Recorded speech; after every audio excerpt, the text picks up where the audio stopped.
Hello, everybody. This is Federico Hernandez. I am from Guatemala and I moved to California in 2003 to help in the early beginnings of a Hispanic Friends Church called Amigos. In 2006, we decided to move to Pennsylvania to be close to my wife's parents. And during the searching of a church to attend, God guided us to be close to help to plant a Hispanic church in Allentown, Pennsylvania. 3 years later, God called us to Cambodia, and we are here as a missionaries since 2010. So, welcome to this multiplication conference, and we are very happy to be with you here.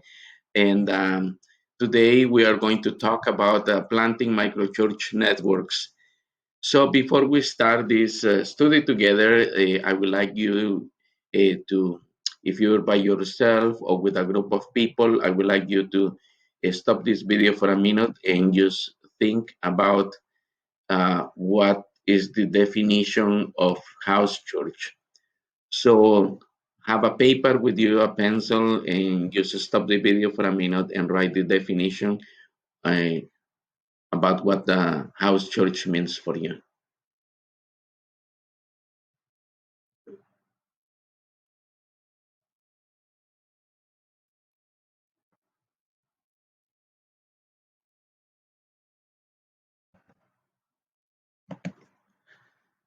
So I found a definition in wordproject.org, and house church is a group of believers who meet in a home to function as a New Testament church. So I like this definition. I found other definitions, but I like this one because it's more simple and more general, and is going to saying that it's a group of believers who meet in a home as the New Testament church. So it's very simple, and I think I agree with uh, everything in this definition here. But I wrote my own definition, like you guys did in your house or in the place that you're meeting today. And in my definition that I wrote is that a house church is a group of believers and non-believers who meet to worship, pray, and study the Bible together in a house. So I add non-believers, and probably some of you will say it will be a little disagree with me maybe in this case, but the reason because I add non-believers is because in most of my experience in Guatemala, in California, Pennsylvania, and now here in Cambodia, in our house churches, we always have visitors who come sometimes just for a few times, sometimes they come for a long time, and they are not Christians yet, but they are part of our house church. Uh, so that's why I add the non-believers. And also, when we open a house church, our expectation is that we're going to invite the neighbors, the friends, and we expecting like non-believers coming to our Bible groups. That's how we're going to outreach the neighborhood, by inviting people to come to our house churches. So now we are going to see a picture here. Is a picture in my left side is a single house, and later became two, four, eight. And according to Matthew 18 to 20, the minimum to start a house church is two or more people. The Bible said in Matthew that if two or more are congregated in my name, he is there with us. So we know that, excuse me, the minimum that we need to have is two people. And um, later, God is going to keep adding people to that group. So in this house, the whole idea, this is the vision that we have when we're thinking about planting house church house church networks. So we start with one house. It doesn't mean that you need to start with one house. You can start with more houses, but in this example, we're starting with one house, and after a certain time, we will multiply them two, and later in four, and later in eight, later in 16, 32, 64, 128, and you keep growing in that way. So some of you will ask me, Fede, did you have the opportunity to see any of our churches growing in this scale?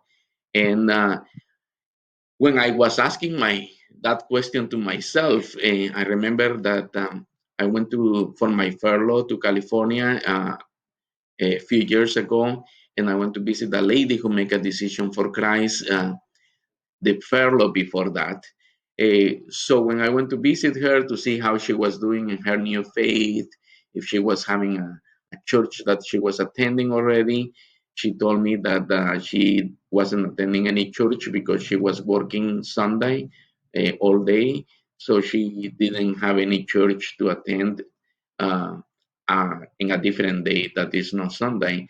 So I went to Roster. I asked her if she would be willing to attend a house church during the week in a different time, something maybe close to her house or something like that. And she said, yeah.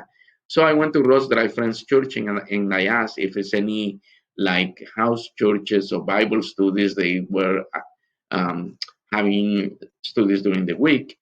And they print for me a list of 45 houses. They don't call them in a Cross Drive doesn't call them house churches. They call them life groups. So they print a list of 45 life groups with the address, the name of the leader of that place, the name of the couple or the person who opened their house for a life groups, the phone number at the time that they were meeting. So I went with this lady and I asked this is the places that we have available, what days are okay for you, what time is okay for you. So she was able to choose something that closer to her house and in the time that she actually was free from work. So I got very impressed with the Rose Drive Friends Church. First, they have a big number of members in that congregation, and they have the opportunity to plant a Hispanic Friends Church in a different city. They have the opportunity to plant a Korean Friends Church with them. So in my mind, when I see these 45 life groups during the week, I'm thinking they are not just focusing to get to the church every Sunday, but they are focusing to reach out the communities around them through the life groups.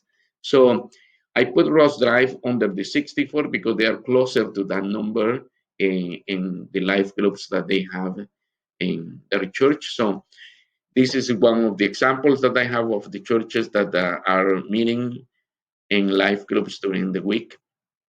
So later, if you think about planting house churches or start planting house churches in your congregation, I would like to share during this study the five developmental phases of a church planting. And we have five phases here. The first one is preparing, second, launching, third, establishing, the fourth is structuring, and the number fifth is reproducing. And you can find more details about these phases if you buy the book called Global Church Planting Biblical Principles and Best Practice for Multiplication. I bought my book online and I have it in my Kindle. So if you want more details about these phases, you can go and trying to find that book for you. So we are going to talk during this Bible study or during this study about these developmental phases of a church planting, and we will start with preparing. And when we're thinking about preparing, we're going to think about four things. First, preparing the people. Second, preparing the vision. Third, preparing the location and ministry focus people. And the fourth one is preparing the material that we are going to use. So when we are thinking about preparing the people, we think about those who are going to participate as a church planters. We'll call them this. We will call this group church planting team. So you can start to plant a church or just by yourself or with two or more people. My recommendation is don't do it by yourself because it's better to be a group of leaders planting a church and having a church planting team versus you do it by yourself. Second, if you have leaders who are planting the church together with you, when the multiplication from one house to two houses come in that phase, you can send some of that leaders to the new house and you stay with some of the other leaders with the second house. with the original house. So it's important that you can have a church planting team helping you to start with this process. Number two, the vision, plant a micro church network according to the scriptures. So you need to find the church model that you're going to use in the church planting. You can go for just a prayer group like the one you found in Acts chapter 1, verse 13. It was a group of believers who were meeting in the upper room and they were praying there mostly because God told them to wait in Jerusalem until the Holy Spirit comes. So they were waiting in Jerusalem and they were meeting in this upper room, and their main activity was praying and waiting for God. So we see the first house church in the book of Acts who was dedicating to praying. And when I was thinking about praying, I remember one of the church models that we use in San Cristobal Friends Church in Guatemala, and this model is called Impact. And Impact, each member of the house church, we were praying to God so God can put in our hearts the name of 10 people that we're going to make a commitment to pray every single day for them. So I remember I put my mom there, I put my brothers there, and I was praying to God to see who else I will add to my list of 10. And I put finally I complete my list of 10. I was praying for almost 1 year for these 10 people, and I didn't see anybody make any decisions for Christ after 1 year. And I was praying every single day for them. So after that year, I remember I start to ask God to please God show me some signs that you are doing something with these people so I can get the courage to keep praying for them. And I remember during this first year, one guy was the closest to become a believer, and he was attending the church every Sunday. And every time the pastor has a evangelistic sermon, I come in and he asks if anybody wants to make a decision for Christ. I come close to him and I ask, "Do you want to pass in the front and make a decision for Christ? I can go with you if you feel scared to go by yourself." And he said, he always most of the time said, "I'm sorry, I'm not ready yet for that." So that was almost a year, more than a year, and he didn't make a decision for Christ. But when I start to ask God, please, excuse me, uh,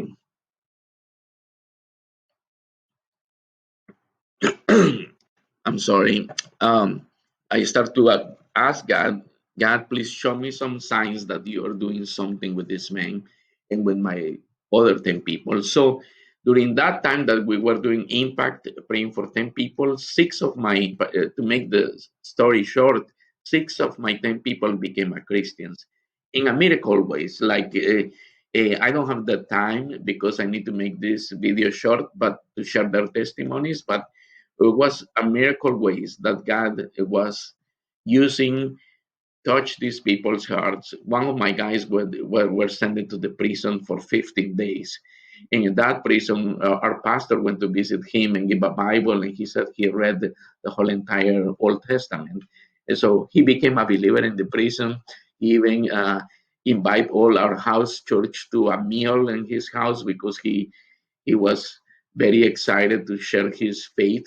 They catch him like they mistake him with somebody else, but that mistake took him to the prison for 15 days. So that's a short testimony of one of my things. So it's incredible the ways that when you start to pray, God start to move and God start to show that his power is with us, that the Holy Spirit is with us. The Holy Spirit is touching people's hearts around us. So the second church model is Bible studies at home. This is probably the most popular and used in our churches, but the problem is that the goal is not to multiply it in most of the cases. So we have start a Bible group for certain time, and most of the goal of this Bible group is to grow in knowledge, so they can know more about God. Sometimes they make it a little longer, sometimes disappear fast, but like I said, the negative part of that is their goal is not to reproduce. So the third step in preparing is Location and ministry focus people. We see in Acts chapter 1, verse 8, says, "But you will receive power when the Holy Spirit comes on you, and you will be my witnesses in Jerusalem and in all Judea and Samaria and to the ends of the earth."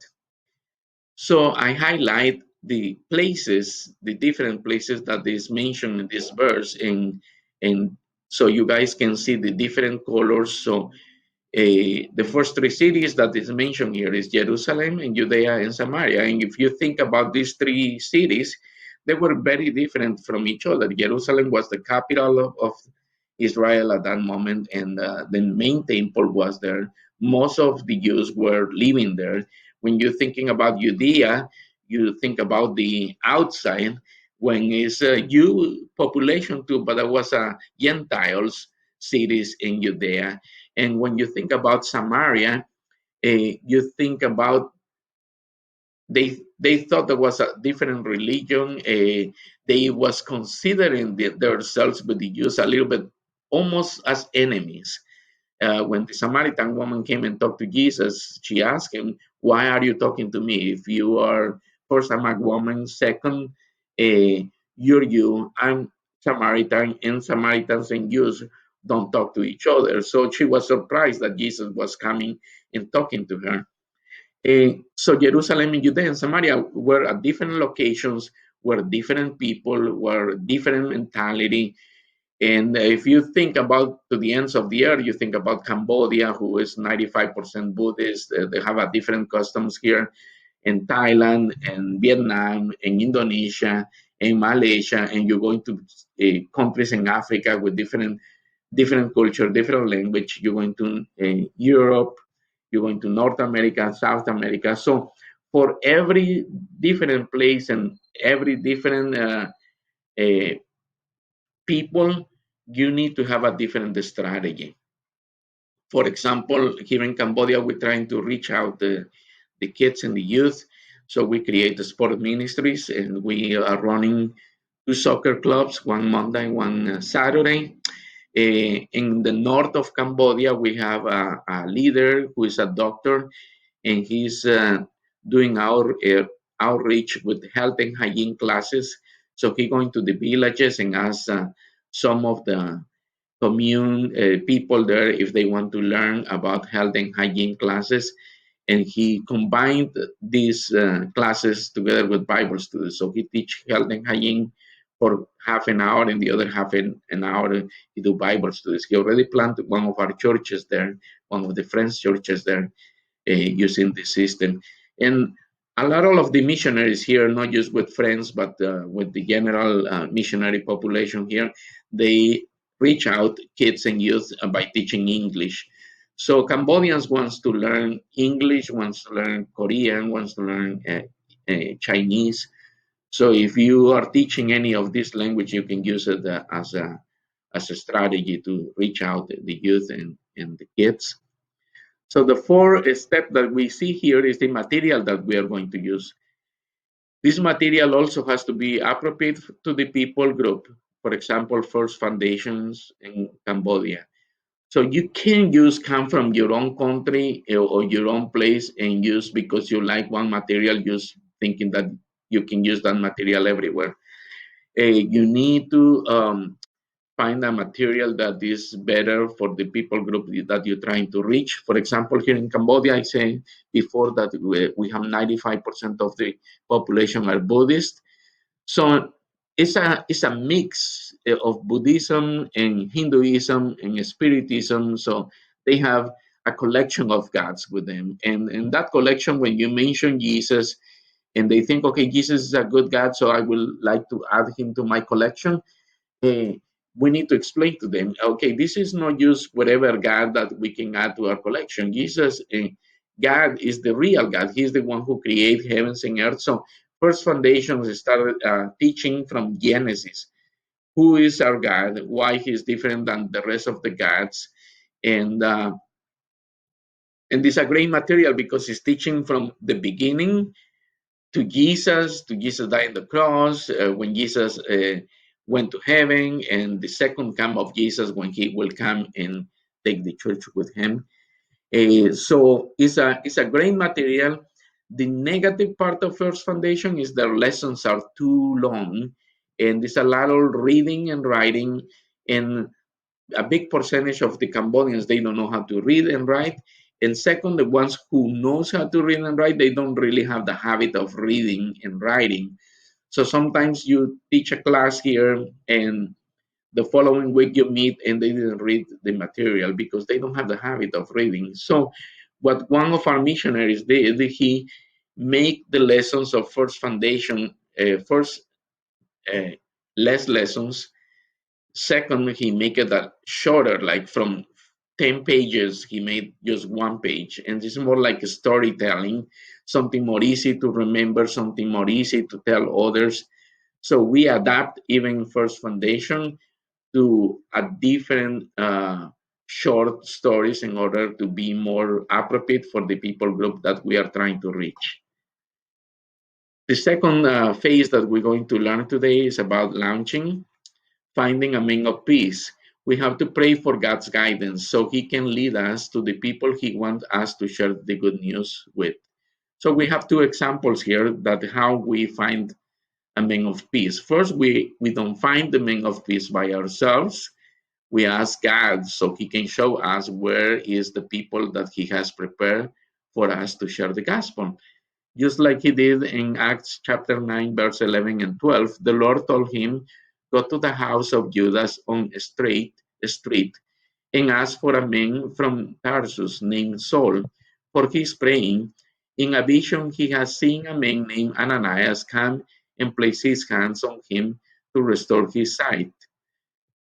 So we're seeing that God is telling Ananias where to go, the name of the street, the name of the person who is going to be in that house, what the guy is going to be doing at that moment. So he is very specific and very clear to tell Ananias where to go. I think God is going to do the same thing with you guys, guiding you to the mean of peace that God has prepared to receive the gospel.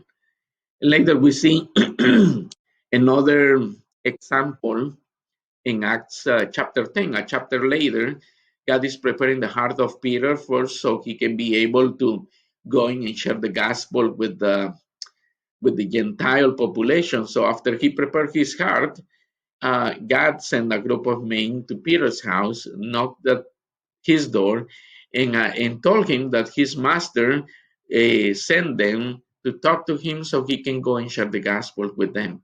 Now that Peter already has prepared his heart, in a few verses before you can read the story, Peter came and welcomed them. And he said in verse 23, then Peter invited the men into the house to be his guest. The next day, Peter started out with them, and some of the believers of Joppa went along. The following day, he arrived in Caesarea, and Cornelius was expecting them and had called together his relatives and close friends. So we see in these two examples that God is preparing the people, or the people who needs to go in and share the gospel, and preparing the people of the people who is going to receive that gospel. So it's important that God is the one who is guiding the messenger, and God is preparing the heart of the ones who are going to receive that message too. There is some order of teaching that is you probably want to follow in the new house churches. My recommendation is first do evangelistic classes. We cannot assume that all the people are believers, so you probably want to have some classes or teaching about how God provides salvation through Jesus. So it's many lessons, evangelistic lessons that you can choose. For example, you have the four laws, evangelism explosive, and other lessons that probably are you're more familiar in your country, in your language there. So you start with evangelistic classes. After that, you go into discipleship classes. When you find the discipleship classes, it's important that you're teaching and empowering the new disciples.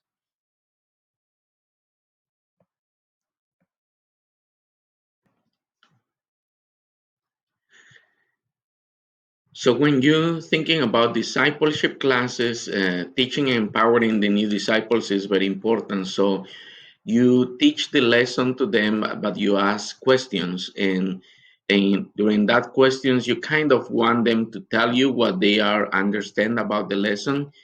It's like you teaching to them, but they are teaching you back. So sometimes you ask, you teach them and give one example, and when you ask a question, they will teach you back. And sometimes they use a different example than yours, and their example even is even better than your example. So that's how you empowering the new disciples to letting them um, start to take the lead in the teaching and explain to others the way they understand the lessons.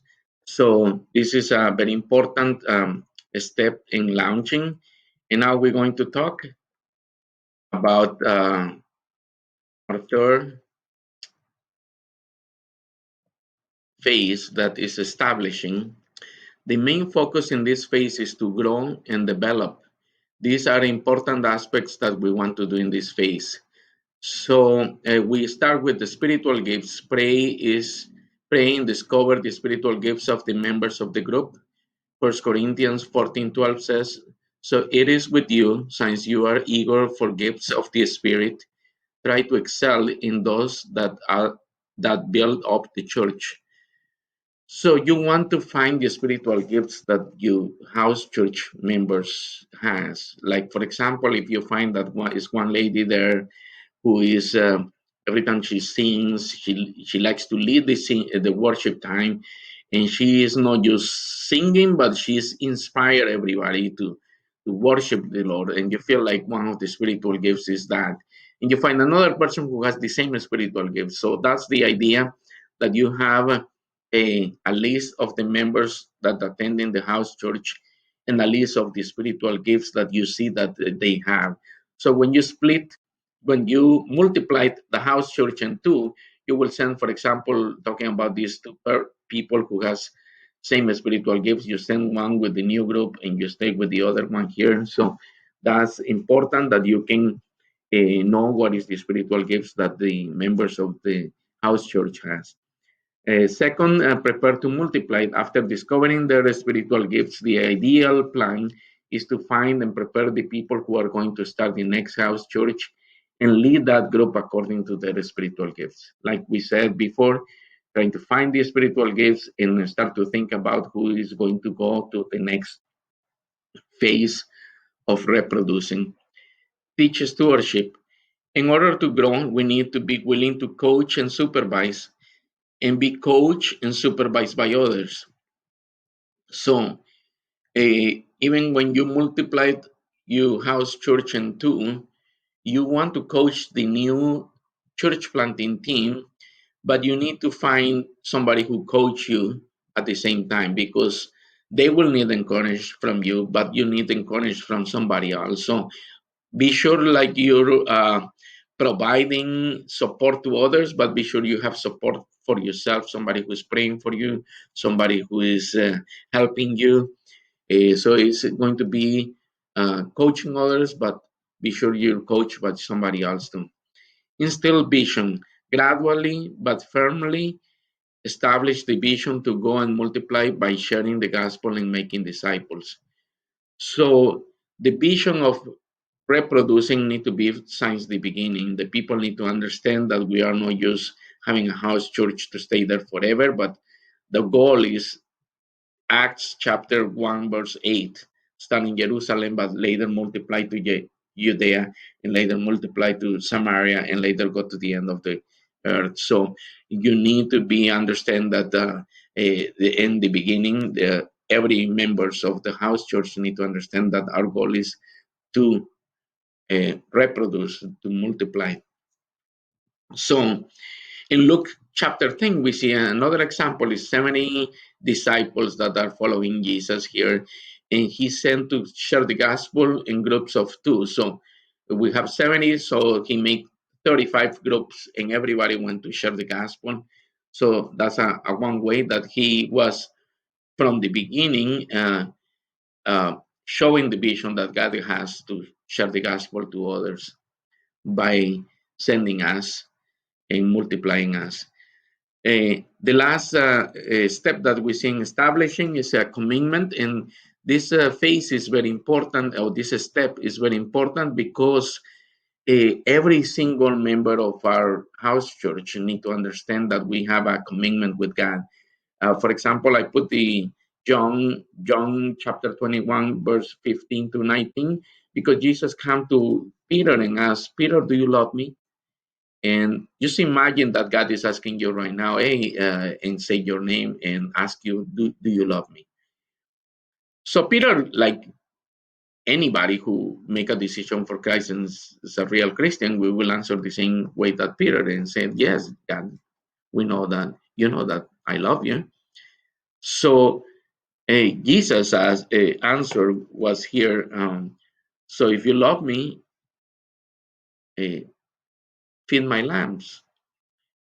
And Jesus asked a second time to Peter, Peter, do you love me? And Peter probably was thinking a little bit in this moment why he's asking me for a second time if I love him. But he said, "Yeah, God, you know everything. You know me, so you know that I love you." And Jesus' answer was, "Take care of my sheep." So when we see the answers that Jesus gave to Peter after Peter said that he loves him, we see that what God is trying to do is He's trying to make a more than you saying the with our mouth or with our voice, love you, I love you. He's trying to see, okay, love is not just a word, a nice word or a beautiful word that you said to somebody. Love is something that you do. Sorry, trying to accommodate my papers there. So love is something that it's a commitment that you show with the other people. Like you show your commitment of love by doing something. Uh, I show my wife that I love her by putting my dirty laundry in the basket and not just throw it on the floor. By doing things that is showing that I really love her. So when Jesus asks, "Do you love me?" God is telling him, "So please feed my lambs. Do you love me?" And the second time, yes, take care of my sheep. And the third time, when he asked the third time, he got very sad. I probably will be sad too if Jesus come and ask me a third time. And he got sad and he said, God, you know everything. You know my heart. So you know the answer. You know that I love you. So a lot of people think that Jesus asked a third time because Peter denied him three times before, but that's no the main point of this lesson in this passage. I think the big point here is the commitment that God is expecting from all of us, that we said that we love Him. So we need to have that commitment. And later we're going to the next phase is structuring.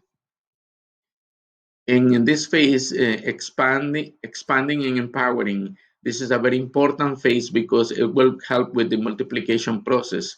In order to make this process easy, we need to entrust leadership, take a step back, and let the new leaders lead the group and take the leadership.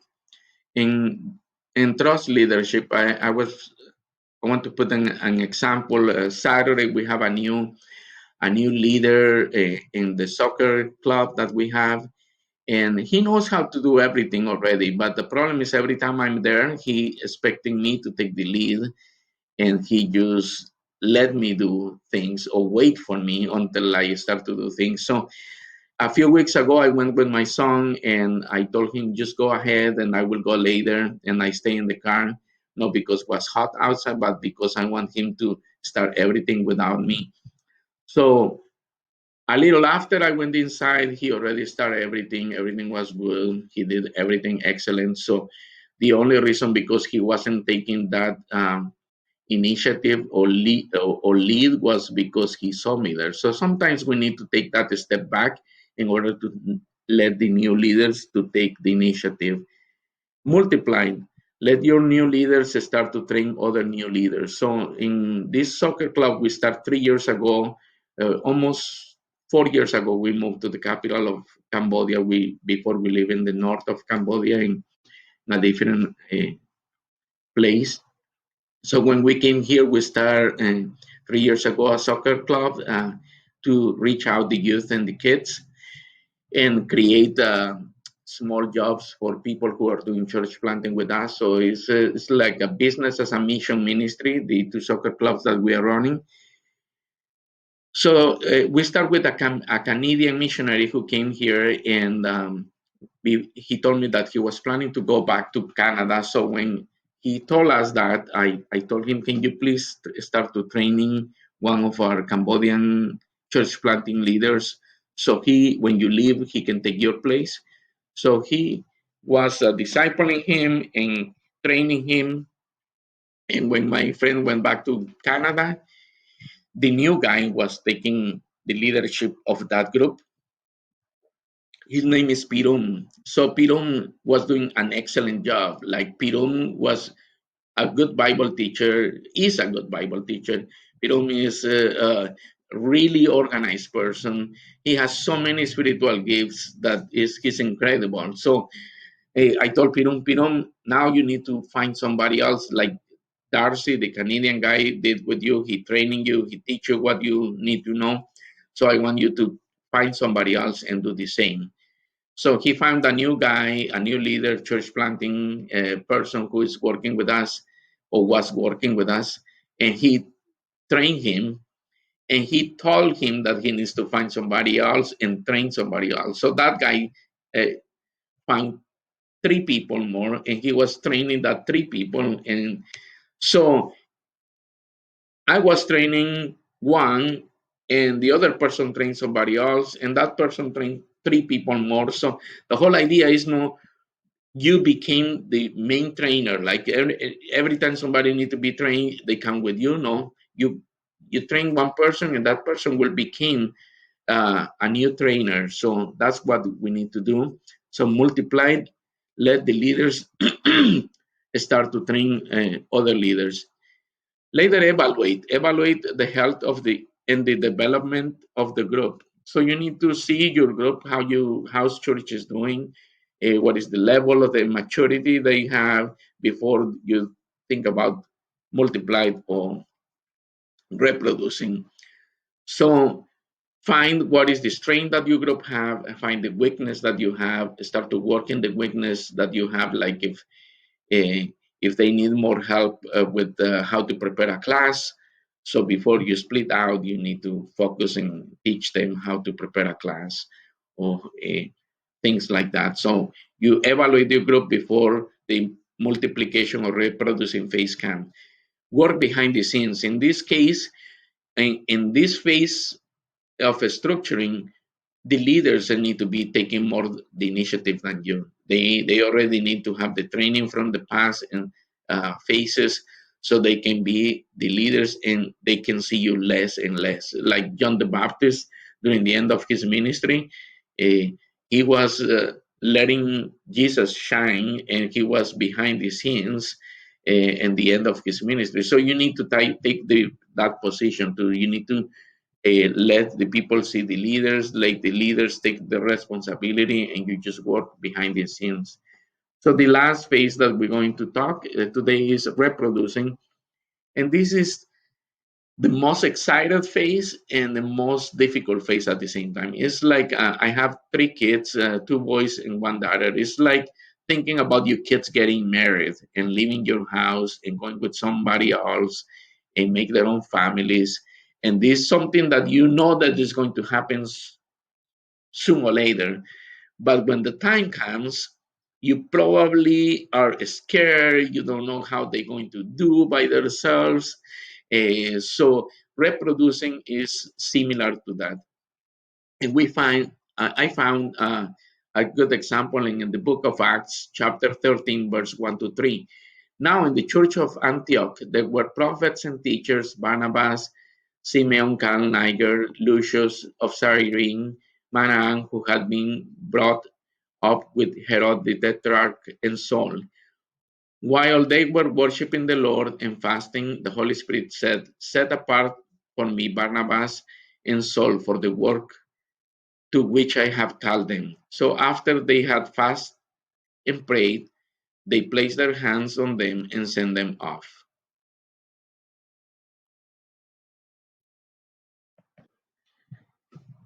So in this passage, we see that the church has five good leaders there, and it's a strong leadership there. But God called them to reproduce themselves, and when they were praying and fasting, God told him, uh, of the five leaders they have, two of them, the Holy Spirit choose to go into the reproducing phase and going to a different place to share the gospel. So when I was thinking about the five guys here, I thinking about a soccer team who is really good, is really strong, is winning, is in the first place, and later in the second season, uh, somebody called them and said, "Okay, you're going to give me two of your best players, and they're going to move to a new team."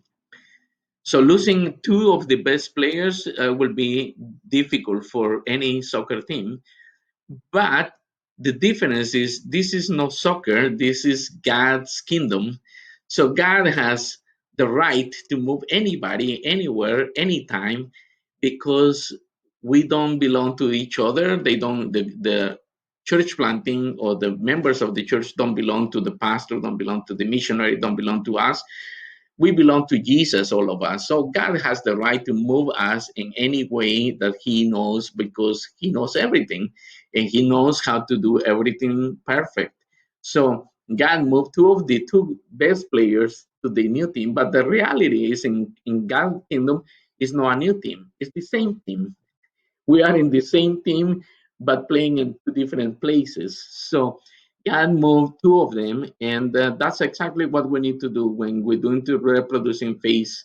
Don't think about you losing people. Think about that God is moving your own team to a different place, so we can continue winning people for God in the new place. So this passage is the perfect example of God spreading out the leadership of the church in Antioch. The Holy Spirit led them to send Barnabas and Saul to share the gospel in a new place. Steps in this phase: pray so God can guide you to choose the new church planting team, encourage the new church planting team, pray for them, and send them. So one note that I add here in this last phase of reproducing house churches network is one of the mistakes that we sometimes make when we see the house churches multiplying and growing is to trying to put them together to make one church. When we do this, we actually stop the growth and the multiplication of the church. So you need to be careful with that because, like 2 years ago, we started a Bible group here, a house church here in Phnom Penh, and later uh, we moved this place to a different place, and later we have two places, and the two Bible groups, two house churches were growing. And when we saw they were growing, we have like 12 adults and like five kids. We decided to put them back together. So, and later we found a school, a Christian school that allowed us to meet in the school. So we moved the two groups to a school, and we have right now a church called Saint Soc Friends Church. Saint Soc is the city or the location that we have the the church meeting. But later COVID came and they closed the school.